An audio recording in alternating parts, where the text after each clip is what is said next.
வீட்டில் பொருத்தனை செலுத்தி பழச்சிக்கிங்கன்னு சொல்லுவார். செய்தியில் தான் அப்படி சொல்லுவார். நான் 5ஆம் தேதி வீட்டுக்கு போன மாதம் உபாசம் கூட்டம் முடிஞ்சு பாஸ்டர் உள்ளே வந்தார். நான் படுத்துன்னு இருந்தேன் வீட்டில். பாஸ்டர் வந்ததும் சொன்னார், சிஸ்டர் லேட் பண்ணாதீங்க, சீக்கிரம் சீக்கிரம் சீக்கிரம் பொருத்தனை கொடுங்கன்னாரு. யாருக்கு பொருத்தனை இன்னும் எதுவுமே சொல்ல. பாஸ்டர் வந்து பொருத்தனை கேட்டு வெளியே போயிட்டார். இவர் வந்தாருன்னா நடக்கணும் எனக்கு தெரியும், மரணமும் நடக்கும் ஜீவனும் நடக்கும்னு தெரியும். அப்படி சொல்லி பொறுத்துனே போன மாதத்தில், அதுக்கு முன்ன மாதத்தில் எங்கள் அக்காவோட பேத்திக்கு ஒரு மரணம் வந்துச்சு. 2 நாள் அது கிணற்றில் இருந்துச்சு. ஒருவரும் அறியல. கம்ப்ளைண்ட் பண்ணாங்க. அவங்களுக்கு போலீஸ் ஸ்டேஷனும் அது எதுவும் எடுத்துக்கல. அவங்க ஸ்கூலில் கம்ப்ளைண்ட் பண்ணாங்க. திருவண்ணாமலையிலே பெரிய கான்வென்ட்டு, எஸ்ஆர்ஜிஸ் கான்வென்ட் அது. அவங்களும் எதுவும் கேர் பண்ணலை. நாங்கள் உடனடியாக பாஸ்ட்டுக்கு முதல்ல சொல்லிட்டேன், பாஸ்டர் பாப்பா இல்லை காணாமல் போயிட்டுருக்குது, ஸ்கூலுக்கு போனது வீட்டுக்கு வரலன்னு. பாஸ்டர் சொன்னார், உடனடியாக பொறுத்தனை மரணம் வந்து சூழ்ந்துச்சு, மரணம் பிரிஞ்சுன்னு இருக்குது ஜீவன் சொன்னார். அல்லேலூயா அல்லேலூயா. மரணம் போயிருக்குது, ஜலத்தில் இருக்குது பாப்பா, மரணம் பிரியுது ஜீவனை விட்டுன்னு சொன்னார். வழியே இல்லை.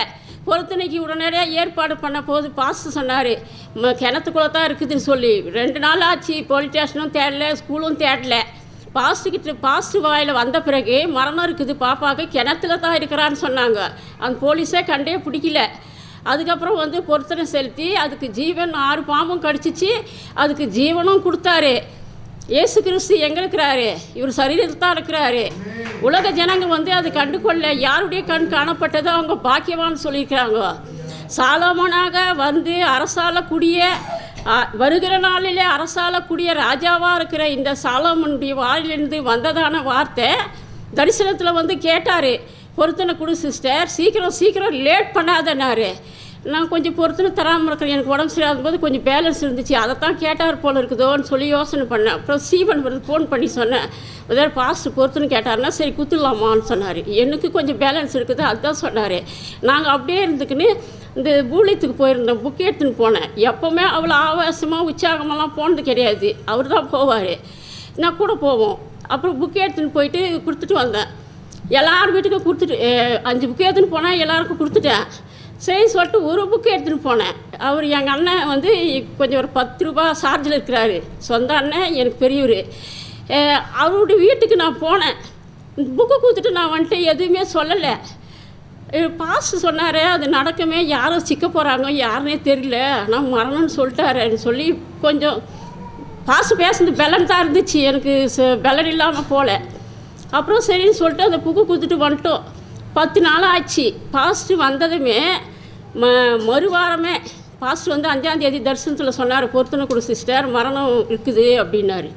சரின்னு சொல்லிட்டு நான் யாரும் கேட்கல, எதுவும் சொன்னால் புரியல. புது ஜனத்துக்கு வந்து இது பொருத்தனை பற்றி சொன்னால் துட்டு கேட்குறாங்க அப்படின்னு நினைக்கிறாங்க, அது தெரியல அவங்களுக்கு.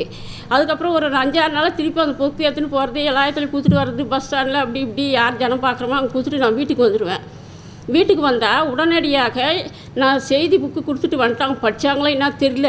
எங்கள் அண்ணன் வீட்டிலேருந்து ஒரு ஃபோன் வந்துச்சு, அண்ணனுக்கு உடம்பு சரியில்லைம்மா அப்படின்னு சொல்லிட்டு. அப்போ கொஞ்சம் திகிலும் ஆச்சு.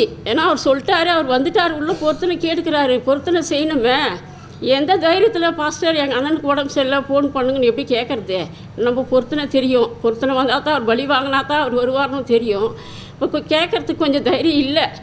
நம்ம பொருத்தனை தான் தானே கேட்க முடியும். நம்ம ஏசப்பா காட்டிட்டார் மரணத்தை. சரி நம்ம அது எப்படி இது பண்ணணும்னு சொல்லிட்டு இப்படி போயிட்டு போராட்டம் போயின்னு வந்துன்னு புக்கு மட்டும் குத்துன்னு வந்துன்னு இருந்தேன் நான். அப்புறம் ஃபோன் பண்ணி சொன்னாங்க, அண்ணனுக்கு உடம்பு சரியில்லை, சிஎம்சிக்கு போயிருக்கிறோம், அட்மிட் பண்ணியிருக்கிறோன்னு சொல்லி. அங்கே என்ன பிரச்சனைன்னு சொன்னாக்கா, அங்கே 7 நாள் 8 நாள் வச்சுருந்தாங்க, எந்த ட்ரீட்மெண்ட்டும் இல்லை. பாஸ்டர் சொன்னார். அப்புறமா தான் நான் காட்டினேன், எங்கள் அண்ணன் தான் பாஸ்டர். 10 நாளாக மறைவாக இருந்தேன், பாஸ்டருக்கு சொல்லலை, நம்ம பொறுத்துன்னு இருந்தால் தானே பேசுகிறதுக்கு தைரியம் வரும்னு சொல்லி.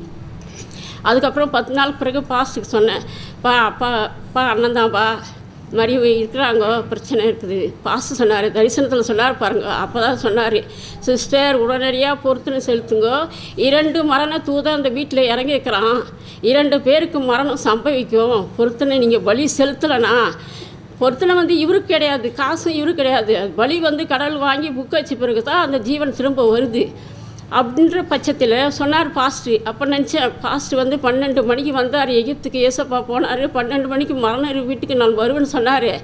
மரணம் இருக்குது, வந்தார், வந்து சொல்லிட்டு போயிட்டார். அடுத்தபடி நம்ம பொருத்தனை தான் செய்யணும் அப்படின்னு சொல்லி அது ஏற்பாடு பண்ணி, அப்போ வழியே இல்லை. இப்போ என்ன சொல்கிறேனாக்கா காசு மரணத்தை காட்டினார். 2 ஜீவனுக்கு மரணம் இருக்குது அந்த வீட்டில், உடனடியாக பொறுத்துன்னு சொல்லி தப்பிச்சு கொள்ளுங்கோ, சான்ஸே இல்லைன்னு சொன்னார். அவர் வந்து கூப்பிட்டாரு. கடினம் உள்ளவர்னு சொல்கிறாங்க, கடின ஊழின்னு சொல்லி ஜனங்க சொல்கிறாங்க. ஆனால் அவர் இரக்கமுள்ளவர் தான். இரக்கமுள்ளவர்னு சொல்கிறதுனால தான் மரணம் வருது சிஸ்டர். போய் பொறுத்துன்னு செலுத்தி பிழைச்சிக்கங்கன்னு சொல்கிறாரு. அது இரக்கமுள்ள தேவன் தான், அவர் கடினமானவர் அல்ல. இந்த நாளில் இந்த மாதத்தில் 5ஆம் தேதி இரவில் வந்து அவர் பொருத்தனை கேட்டார் தரிசனத்தில். அதே மாதிரி மரணமும் சம்பவிச்சு சிஎம்சி ஹாஸ்பிட்டலில் 7 நாள் 8 நாள் எங்கள் அண்ணன் அட்மிட் பண்ணியிருந்தோம். அங்கே சொன்னாங்க சைலண்ட் அட்டாக் நடந்துருக்குது, மரணம் வந்துச்சு. எப்படி தேடி வந்தாரோ தெரியல அவர். நாங்கள் நல்லா வாழ்ந்தவும் கிடையாது, பூமியில் நல்லா வாழ்ந்தவும் கிடையாது. 45 வயசு 48 வயசு எனக்கு ஆகுதுன்னா இந்த நாள் ஃபுல்லாக கண்ணீரில் தான் அந்த வாழ்க்கை போச்சு. நல்லா வாழ்ந்து போல் எங்கள் குடும்பம் அப்படி தான், எங்கள் சகோதரர் அப்படி தான் நல்லா வாழ்ந்து ஜீவனம் போல் கஷ்டத்தில் தான் வாழ்ந்தோம். அவர் தேடி வந்தார். ஒரு பிடி ஜேபிஆருடைய ஒரு பிடி கரத்தில் இந்த உலகம் இருக்கிறது, ஜீவன் இருக்கிறது, எல்லா மிருக ஜீவன்களும் வைத்திருக்கிறாரு. அவருடைய கரத்தில் தான் அந்த ஜீவராசி இருக்கிறது. எந்த தேசத்தில் எந்த நாட்டிலையும் ஒரு மனுஷனுடைய ஜீவன் போதுன்னு சொல்லக்கூடிய ஊழியக்காரர் ஒருவரும் இல்லை, நெவர், தெரியாது அவங்களுக்கு. சபை மட்டும்தான் நடந்து கொண்டிருக்குது. இந்த இடத்துல இந்த மாதத்துலேயே அந்த தரிசனத்தை காட்டி 2 ஜீவன் தப்பிக்கிறதுக்கு வழி செய்தும் கொடுத்தாரு. இந்த மாதத்துலேயே நிறைவேற்றினார். 6 சாட்சி. மிருக ஜீவன் வந்து மாசமாக இருக்குது, ஒரு கண்ணுக்குட்டி பெரிய மாடு. அதுக்கு வந்து தண்ணியே குடிக்கல. எங்கள் இன்னொரு அண்ணன் வீட்டில் தண்ணியே அது குடிக்கல. மாதமாக வந்து ஜீரணிக்காமல் இருந்துச்சு. அது நான் சொன்னேன், ஃபோனில் தான் சொன்னேன், ஜப எண்ணெய் இருக்குது பாரு வீட்டில், வாங்கினு கொடுத்துக்கிறேன், அதை போடுங்க, அது போட்டதும் அது குடிக்கணும். அவங்க உடனே ஜப எண்ணெய் தண்ணியில் போட்டு தொட்டியில் காட்டினாங்க. அது கண்ணே போட்டுச்சு. இப்போ நல்லா இருக்குது. எல்லா மிருக ஜீவனுடைய ஜீவனும் சாலமோன் இருக்கிற ராஜாவிடத்தில் இருக்குது. அவரிலிருந்து இயேசு கிறிஸ்து அசைவாடுகிறார். அவரிடத்திலிருந்து சொல்லுகிறார். அவர் போய் அமர்ந்து கொள்கிறார். இவர் தான் இயேசு கிறிஸ்து. நான் கண்டிருக்கிறேன், நாங்கள் பார்த்துருக்கிறோம். மற்றவர்களை பற்றி எங்களுக்கு ஒன்றும் இல்லை, அதில் கண் காணப்பட்டது, பாக்கியம் உள்ளது சொல்லியிருக்கிறாரு. இந்த மாதத்தில் தரிசனம் காட்டி 2 ஜீவனை காப்பாற்றினார். அது கர்த்தருடைய நாமம் உயர்ந்திருப்பதாக, இவர் பெயர் உயர்ந்திருப்பதாக.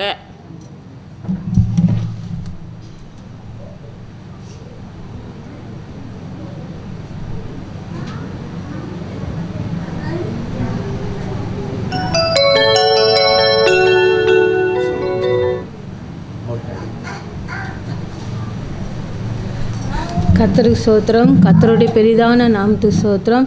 நான் ஈரோட்டு மாவட்டம் அவல்பூந்திரவெளி நாதகுண்டம்பாளையம் இந்திரா என் பேர். நான் போன மாதம் வந்துட்டு போய் ஒரு வாரம் கழிச்சு ஒரு 8-9ஆம் தேதி இருக்கும். பயங்கரமான எனக்கு நெஞ்சு வலி, மூச்சுடவே முடியாத அளவுக்கு நெஞ்சு வலி. அப்போ என்ன பண்ணுறதுன்னே தெரியல. என் ஃபோன்லேயும் காசு இல்லை. அப்பாவுக்கு ஃபோன் பண்ணி ஜபிக்கலாம் அப்படின்னா ஃபோனில் காசு இல்லை. எந்திரிச்சு வரலான்னாலும் எந்திரிக்க முடியல.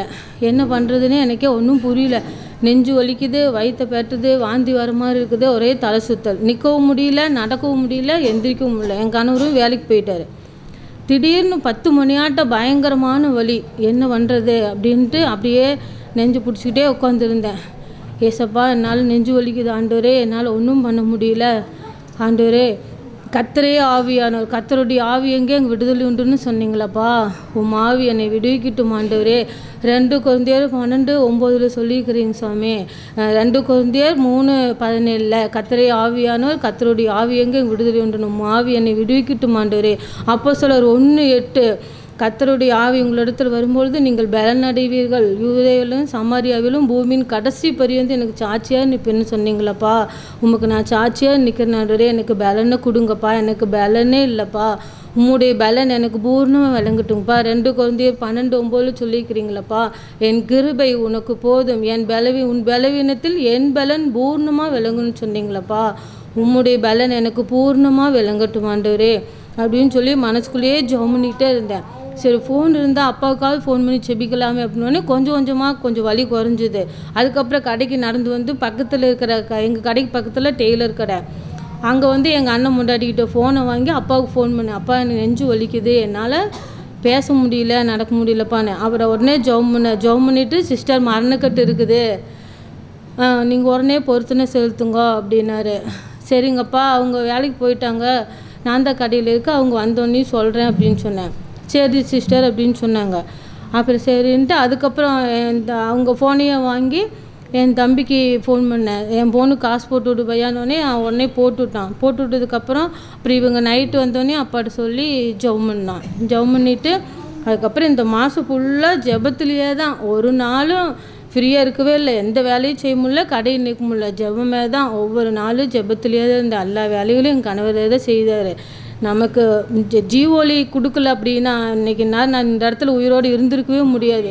அந்த அளவுக்கு எனக்கு இந்த மாதத்தில் உயிரோடு இருக்கவே வாய்ப்பு இல்லை. அப்போடைய ஜெபந்தான் மரணக்கட்டுன்னு எப்போ சொன்னாரோ அதிலிருந்தே நான் உஷாராக எப்படியாவது நம்ம செலுத்தணும்னு நாங்களும் ட்ரை பண்ணிகிட்டே இருக்கிறோம். அப்புறம் எங்கள் அண்ணன் ஒரு 10,000 கொடுத்தான், அதுதான் செலுத்தணும். இன்னும் இருக்குது, நாங்கள் கண்டிப்பாக நாங்கள் செலுத்தணும். அதுக்கு என் தேவன் எங்களுக்கு உதவி செய்யணும். இந்த இடத்துல இன்றைக்கி உயிரோடு இருக்கிறேன்னா கர்த்தருடைய கிருபை, பெரிதான கிருபை. இல்லைன்னா இந்த மாதம் நான் உயிரோடு இருக்கிறதுக்கே எனக்கு வாய்ப்பு இல்லை. ஆண்டவர் தான் நமக்கு ஜீவோலியில் நமக்கு தகப்பனாக கொடுத்துருக்கிறாரு. எத்தனையோ பேர் இருக்கும் பொழுது ஆண்டவர் இன்னைக்கு நமக்கு ஜீவோலியில் பரிசுத்த ஆவிக்குரிய தகப்பனை நம்ம கொடுத்துருக்கிறாரு. அதை நாம் காத்து கொண்டு அந்த தகப்பனுக்கு நம்ம கீழ்ப்படிஞ்சு நம்ம நடக்கணும். எத்தனை ஜனங்கள் இந்த ஊரில் இருக்கிறாங்க, ஆனால் அந்த கிருபை யாருக்கு கிடைக்கலையே, அப்பாவுக்கு கிடச்சிருக்குது. அந்த டிவியில் புறா அப்படியே பறந்து அப்பா மேலே போகும்போது நானே புறம்படுவேன், நாம் ஜேபிஆராக பிறந்துருக்கூடாதா ஏசப்பா அப்படின்னு நான் எத்தனை நாள் நினச்சிருக்கேன். ஆனால் அது அவ்வளோ அழகாக போகும். ஏன்னா அக்காலத்தில் மரியாளுக்கு ஏசப்பா பரிசுத்த ஆவியானவரை சுமக்கிற பாக்கியம் அந்த மகளுக்கு கிடச்சிது. அவங்க எவ்வளோ பரிசுத்தமான பெண்கிறனால அந்த பாக்கியம் அவங்களுக்கு கிடச்சிது. ஆனால் இக்காலத்தில் இந்த காலத்தில் ஜேபிஆர் ஐயாவுக்கு அந்த புறாவான ஒரு பரிசுத்த ஆவிக்குரிய தகப்பை மேலேறி முத்தம் கொடுக்கணும்னு அது எவ்வளோ ஒரு பாக்கியம். அதை டிவியில் பார்க்கும்போது அந்த சீன் இன்னொருக்க போட்டால் வராதா, மறுபடியும் போட மாட்டாங்க, யாரோட்டையாவது ஃபோன் வாங்கி அந்த சீனை மட்டும் பார்த்துட்டே இருப்பேன். இவ்வளோ ஒரு பாக்கியத்தை ஆண்டவர் கொடுத்துருக்காரு. அப்படி ஒரு தகப்பனே நம்மளுக்கு கொடுத்துருக்குறாரு ஜீவோலியில். நம்ம இங்கே போவோம், எங்கள் அம்மா எனக்கு ஈரோட்டில் சர்ச்சிலையா ஏறிக்கிட்டு அங்கே போகிறா, அவள் வேன் 2 நாளைக்கு ஆறு நீ பார்த்துக்கோண்டா. எங்கள் ஏசா பார்த்துக்க ஜீவோலியில் தான் பரிசுத்த ஆவியானவர் இருக்கிறாரு, நாங்கள் அங்கே தான் போவோன்ட்டு எங்கள் அம்மாட்ட நான் பேசுறதே இல்லை. 10 வருஷம் ஆகுது எங்கள் அம்மாட்ட பேசி. எங்களுக்கு ஆவிக்குரிய தகப்பன் தாயை எங்களுக்கு ஜீவோலியில் கொடுத்துருக்குறாரு, அதுவே போதுன்ட்டு நாங்கள் இன்றைக்கி ஜீவனும் இருக்குது. காலையில் வரும்போது கூட மூச்சு படி ஏற முடியல, அவ்வளோ மூச்சு வாங்குது. அப்போ ஜெபம் பண்ணிவிட்டார், அதுக்கப்புறம் ஏறி வந்தேன். வயிறு எரிச்சல், வலி எல்லாத்துலேயும் தேவன் கூட இருந்து இன்றைக்கும் வழி நடத்தி வர்றார். ஒவ்வொரு நாள் இந்த 2 சாமுவேல் 5:10 சொன்னது போல் தாவீது ஒவ்வொரு நாள் விருத்தி அடைந்தான். சேனைகளின் கர்த்தர் அவரோடு இருந்தார். அதே போல் நாம்பளும் தாவீது நமக்கு ஆண்டவருக்கு தாவீதோடு இருந்தது போல் நாம்பளும் விருத்தி அடையணும். சேனைகளின் கர்த்தர் நம்மளோடு இருக்கணும். ஆவியானவர் தகமே துணை. கர்த்தர் நான் மாத்திரம் மையப்படுதார். ஜெபித்த எங்கள் ஏசப்பாவுக்கும் இந்த விடுதலை கொடுத்த ஏசப்பாவுக்கும் ஜெபித்த எங்கள் ஆவிக்குரிய தகப்பனுக்கு நன்றி செலுத்துகிறோம். கர்த்தர் நான் மாத்திரம் மையப்படுதார். ஆமென்.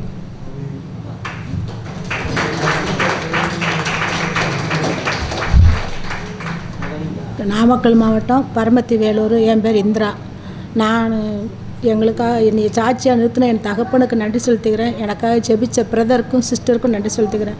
என் பேரை போன மாதம் பிரதர் ஜெபிச்சாங்க, 2 நாள் நல்லா தூங்கினேன். அப்புறம் மீண்டும் அழுதுகிட்டே இருப்பான். சாயந்தரம் ஒரு 5 மணி ஆயிடுச்சுன்னு அழுக ஆரம்பிச்சிடும். 9 மணி வரைக்கும் கத்துன்னு கத்துவான். நானும் பிரதர்கிட்ட 2-3 நேரம் சொல்லி பிரதர் ரொம்ப அழுகிறான் பிரதர், கஷ்டமாக இருக்குது, என்ன பண்ணுறதுன்னு எனக்கே தெரியல, மனசு நொந்து போயிடுவேன். என் மனசு என்னென்னமோ பல எண்ணங்களெல்லாம் என் சிந்தைக்குள்ளே கொண்டுட்டு வரும். நான் அதெல்லாம் எதுவுமே நான் தேட மாட்டேன். எப்போ அந்த குழந்தை எப்படி அழுதாலும் சரி, ஏசப்பா அதை பார்த்துக்கிட்டு தான் இருப்பாங்க. ஆனால் எதுக்கு அழுதுன்னு அவருக்கு மட்டும்தான் தெரியும், நம்மளுக்கு தெரியாது அப்படின்னு சொல்லி ரொம்ப வேதனைப்படுவேன். ஜெபனை அழுகிற நேரம்லாம் ஜெபனை எடுத்து பூசுவேன். பிரதர் பூச சொல்லுவாங்க. மறுபடி போன வெள்ளிக்கிழமை ரொம்ப காலையிலேருந்து அழ ஆரம்பித்தான், தூங்கவே இல்லை. அப்புறம்தான் சாயந்தரம் பிரதருக்கு ஃபோன் போட்டேன், பிரதர் என்னால் ரொம்ப கஷ்டமாக இருக்குது பிரதர், எதுக்கு அழுகிறானே தெரிய மாட்டேங்க, இப்படி அழுகுதான் அப்படி.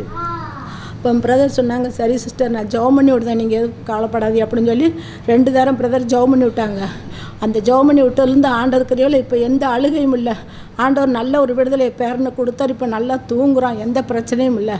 போல் என் பேத்தியை நான் என் மகன்கிட்ட கூட்டிகிட்டு போகிறேன்னு கேட்பேன். அதனால் அவங்க இந்த இடத்துக்கு விட மாட்டாங்க, வேண்டான்னு சொல்லுவாங்க. இப்போ நம்ம கட்டாயப்படுத்த வேண்டாம், அவங்களா என்றைக்கு கூட்டிகிட்டு போங்கன்னு சொல்கிறாங்களோ வாயினாலும் அன்றைக்கி நம்ம கூட்டிகிட்டு வரோம் அப்படின்ட்டு அமைதியாக இருந்தேன். நேற்று நான் எதிர்பார்க்கவே இல்லை, 7 மணிக்கு திடீர்னு என் மருமகளாக ஃபோன் போட்டு பாப்பாளவனா நீங்கள் கூட்டிகிட்டு போங்க தாங்க அப்படின்னா, எனக்கு அதை விட சந்தோஷம் வேறு எதுவுமே இல்லை. நான் ஆண்டவர்கிட்ட கேட்பேன், ஏசப்பா அந்த ஜீவ ஒளி ஜெப கோபுரத்தில் என் கால் வச்சேன். அதுபோல் என் பிள்ளைங்க அந்த மந்தைக்குள் ஆட்டுகளை கூட்டி சேர்க்கணும் ஏசப்பா. பிரதர் மூலிமா நாங்கள் அந்த இடத்துக்கு போகணும்னு நான் ஏசப்பாட்ட ஒவ்வொரு நேரமும் கேட்பேன். பிரதர்னு சொல்லுவாங்க, குடும்பத்தை ஆண்டவர் சாட்சியாக நிறுத்துவார் சிஸ்டர், நீங்கள் கவலைப்படாதீங்க அப்படின்னு சொல்லி. நான் ஏசப்பாட்ட கேட்டது மாதிரி அவள் எதிர்பார்க்காத விதமாக நான் நினச்சே பார்க்கல. நேற்று கூட்டிகிட்டு போங்கன்னு சொன்னோன்னே எனக்கு ரொம்ப சந்தோஷம். எவ்வளோ கஷ்டப்பட்டாலும் சரி அவளை எப்படினாலும் நம்ம கொண்டு வந்து இந்த இடத்துல விட்டுறணும் அப்படின்னு சொல்லி நான் நேற்று கூட்டிகிட்டு வந்தேன். ஆண்டு இருக்கிறவே பிரதர் ஜெபம் பண்ணிவிட்டா என் பேத்திக்கு பூர்ண விடுதலை கிடைக்கும் விசுவாசத்தோடு நான் காத்திருக்கிறேன். ஏசப்பாவுக்கு நன்றி.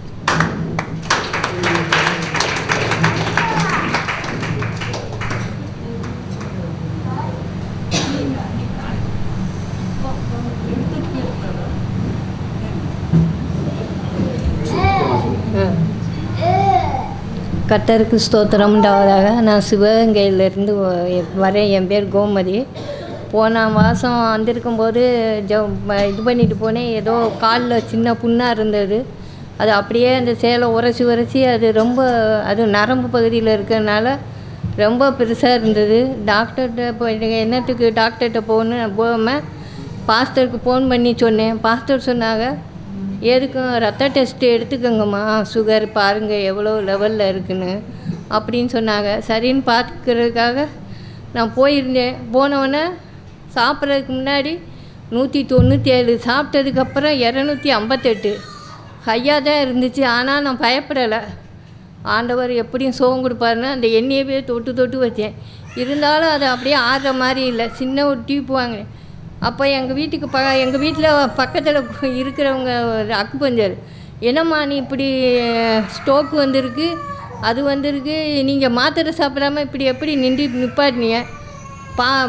ஜெபம் பண்ணால் அதுக்காக நீங்கள் நிப்பாட்டுவேன். நான் ஜெபம் பண்ணியிருக்கேன், நம்பிக்கையாக இருக்கேன். ஆண்டவர் எனக்கு சுகம் கொடுப்பாரு. அப்படியே எடுத்துக்கிட்டாலும் ஆண்டவர் எடுத்துக்கிறட்டும், நான் அதுக்காக கவலைப்படலை அப்படின்னு சொன்னேன். அது மாதிரி காலில் இருந்த புண்ணு ஆறிடுச்சு. ஆண்டவர் நல்ல சுகத்தை கொடுத்தாரு. அதுக்காக கோடான கோடி நன்றி தகப்பன். ஜெபிச்ச பிரதருக்கும் சிஸ்டருக்கும் ஜெபம்.